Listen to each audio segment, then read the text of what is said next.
Okay, this video is about some of the benefits that people get from participating in associations and some of the benefits that countries receive from the existence of interest group competition. First, we'll start with Alexis de Tocqueville. De Tocqueville is a French aristocrat who lived during the first part of the 19th century and who wrote a very influential book on early America called Democracy in America, where he delivered a lot of his insights about the fledgling American democracy, which was indeed an anomaly, was one of the only democracies at the time, and his reflections on how it was different from his native France, continue to be kind of relevant for today.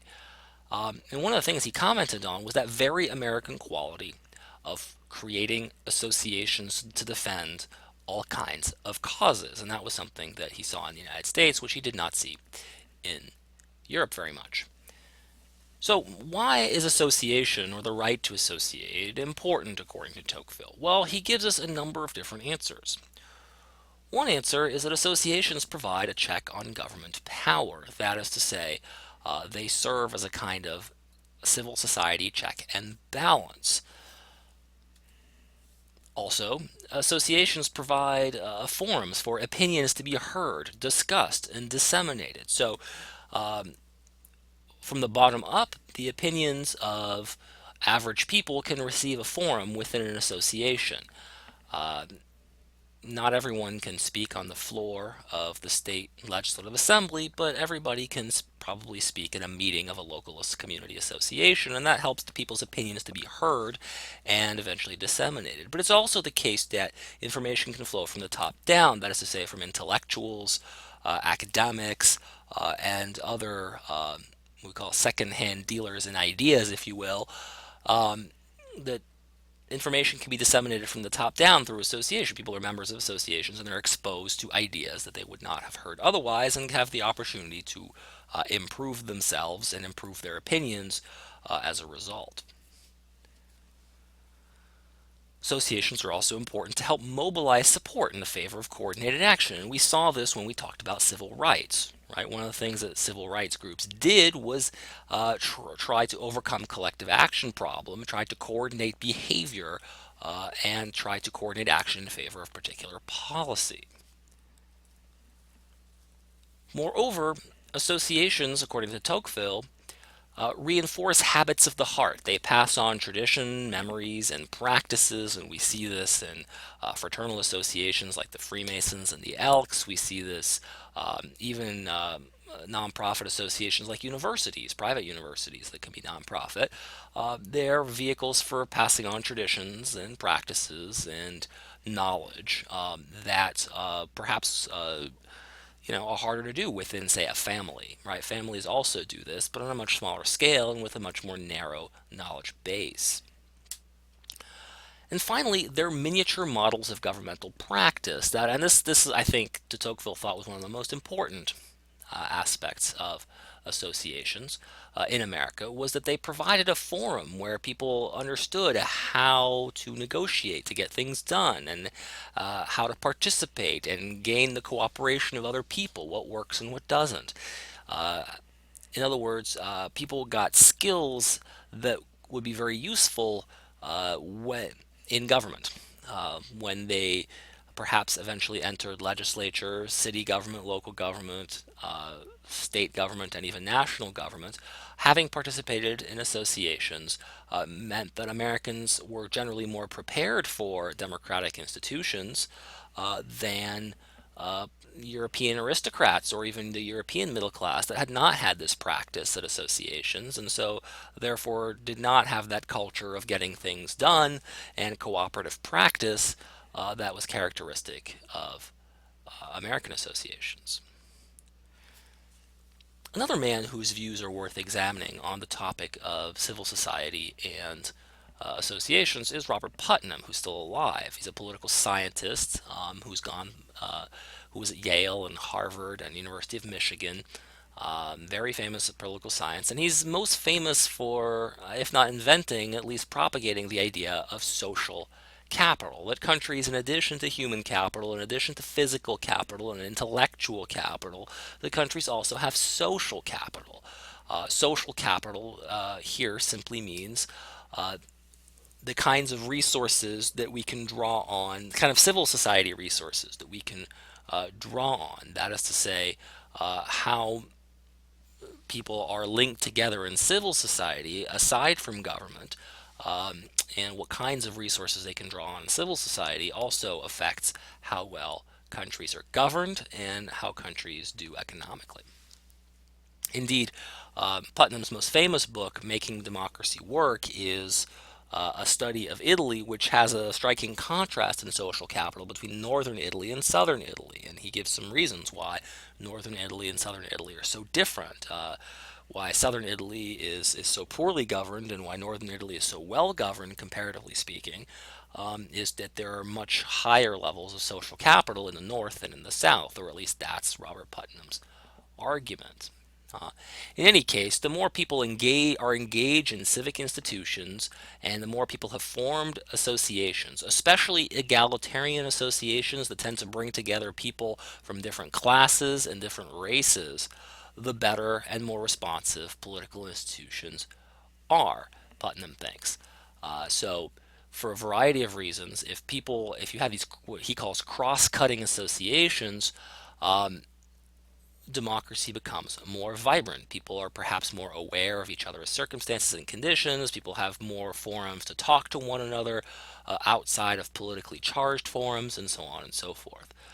In other words, you need interest groups, Putnam says, to make democracies work. Without civil society associations, many of which are uh, organized around a particular parochial interest, whether it's defending the rights of bird watchers or hunters or cyclists or a particular religion and so on and so forth. All of these associations are helpful to democracy as a whole, even if they only try to serve the goals of its particular members, because they provide social capital to its members and social capital to society as a whole, at least as long as they cut across class and race, racial, and other important social divisions. Okay, so associations, we can say, help overcome collective action problems because they help share the costs of organizing, right, of cooperating, and help avoid some of the competitive and would otherwise be the normal outcome where people pursue their own self-interest. And so, by sharing the cost of organizing, um, associations can really do quite a lot of good and play an important role in solving collective action problems, even where the government doesn't have to necessarily step in. Um, they also help coordinate strategies for action. So, for instance, uh, when we talk about labor movements in the United States, there's many different labor unions, right? And there's several different federations of labor unions, all of which have slightly different ideas about what the best way to do labor policy is. But uh, associations of unions in the United States, the AFL, the American Federation of Labor, which groups together many different labor unions, helps coordinate a unified strategy of action for unionized workers, and it helps advance the interests of unionized workers despite all the differences of all the local unions. And so, by coordinating a strategy for action, it means that workers can look like they're speaking of one voice and cannot be split by small differences when there's large collective gains to be had by acting together. Moreover, associations can help monitor the implementation of public policies by the government by blowing the whistle on various misdeeds. In other words, this helps with principal agent problems by revealing when the government is acting badly, right? So local watchdog groups can help assess whether money is being wasted by government, for example. These days, an example might be groups of hackers who through various legal and illegal means, keep an eye on government finances and spending or security problems, or help reveal security problems These groups that have generally an ideological agenda nonetheless provide a kind of public service, even if it's one that we don't always want to hear about. There have been other authors and ideas about the positive effects of associations and the tendency to associate on American political life. James Madison in Federalist Number 10 thought that although factions, generally speaking, were an evil, they could help balance each other out at the national level to avoid the oppression of minorities. That is to say that interests that might be powerful within a given state or a different a given county were unlikely to be too powerful at the national level. In other words, the United States is so large and so diverse that no one interest group can win, and of course, competition between interest groups can keep each interest group in check. That is to say that I don't know, environmental interest groups can't get their way unless they can cooperate with many other interest groups. Same for labor interest or business interest. None are so big that they can ultimately, on their own, influence policy and take over policy, which can therefore help democracy survive. John Stuart Mill, on the other hand, who was an English philosopher and economist of the 19th century, thought that competition between interest groups, as well as competition between the ideas that the interest groups tended to promote, was likely to produce better arguments as each side tried its hardest to persuade others.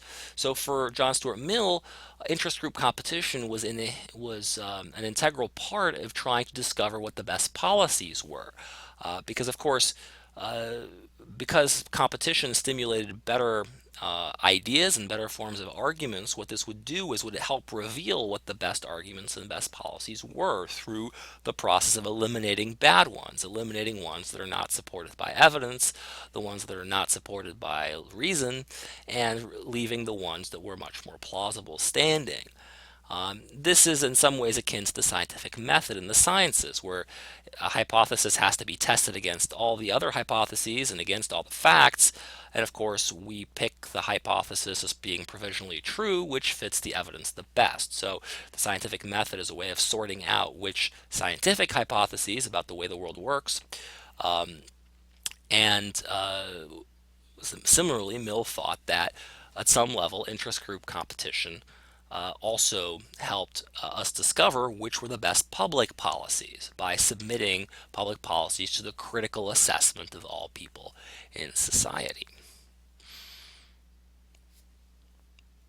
So these are admittedly attractive and somewhat persuasive views as to the value of associations and the value of public interest groups to democracy. But what are some of the worries that people have had about interest groups? When you think, aside from the problem of rent seeking, when you think about interest groups and we think about special interests, what is it that you're worried about? Well, here's a quote from Harry Truman, President of the United States. They observe, for example, that certain farm groups apparently can induce the government to spend hundreds of millions of dollars to maintain the price of food and to take surplus agricultural produce off the market, while any urban residents are encountering painful difficulty in stretching their food budgets to provide adequately for their families. They observe that various labor organizations seem to be able to prevent the introduction of cheaper methods into building codes, although the cost of new housing is already beyond the reach of many. Real estate and contractors as trade associations apparently have the power to obstruct various governmental projects for slum clearance and low cost housing. Veterans as organizations seem to be able to secure and protect increases in pensions and other benefits almost at will. A church apparently can prevent the appropriation of federal funds to public schools unless such funds are also given to the schools it operates in competition with the public systems, and so on and so forth.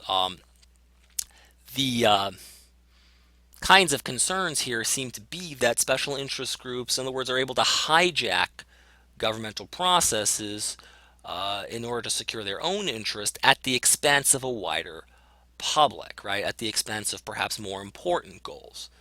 But how are they able to do this? Well, One mechanism by which they might be able to do this is the one that we already discussed in class, the logic of concentrated benefits and diffused costs, right? Where if as long as they can impose costs in a relatively dispersed fashion across the population as a whole, it seems that nobody is likely to want to incur the cost of organizing to defend those interests, and so as a result, they're able to get their way by being more organized, not by being more numerous. So, how do we help solve these problems? How can democracy and good government survive the onslaught of interest groups lobbying for private advantage at the expense of everyone else in Washington, D.C.? Or how can legislators resist these groups when legislators rely on these groups for endorsements, contributions, and votes? Now, if you can solve this problem, you will make yourself to be one of the greatest citizens in American history. There's no easy solution to this problem. If it were easily solvable, I think we would already have solved it. Now, for Truman, the answer was to reinforce cross cutting memberships across multiple associations with slightly conflicting interests. Like Putnam and Tocqueville, he thought that civic engagement is what you are looking for. You want people to be members of many different associations with slightly different goals. And by being members of multiple associations, you can get enough different perspectives and you can meet enough different sorts of people that you can have a lively and plausible sense of the public interest. You can understand that um, your interest is your self-interest is greater than your narrow self-interest, or your enlightened self-interest is greater than your narrow self-interest. So, for instance, Putnam thought very much that the groups internally should be diverse. It's important that civil society groups have a certain amount of diversity within them. So this might be an argument, for instance, for public universities uh, making themselves be more diverse places.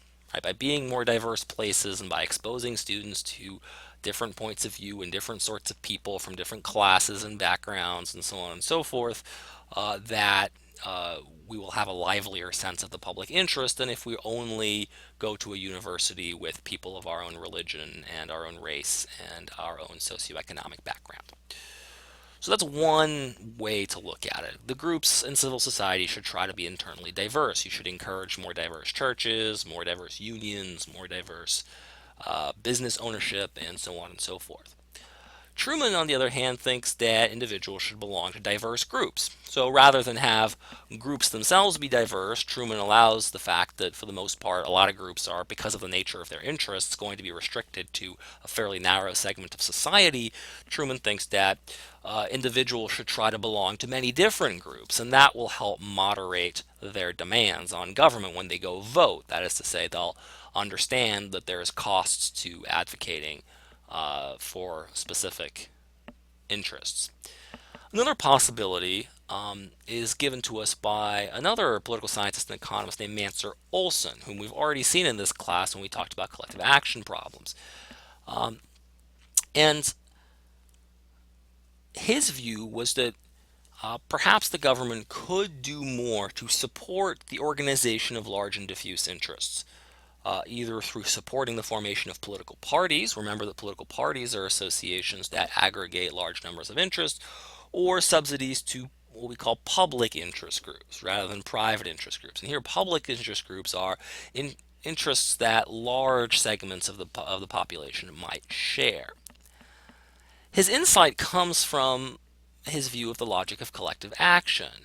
And his view in particular tells us that the larger the group, the harder that group is to organize. That is to say, the smaller the stake of each individual in that group. This is the logic of concentrated benefits and diffuse costs. Small groups organize easily. Large groups find it hard to organize because each individual in a small group reaps a large proportion of the benefits, whereas each individual in a large group reaps only a small proportion of the benefits, and so perhaps has less incentive to contribute to that group's success. So Olson's view was that The larger the group, the less we should expect that group to effectively organize.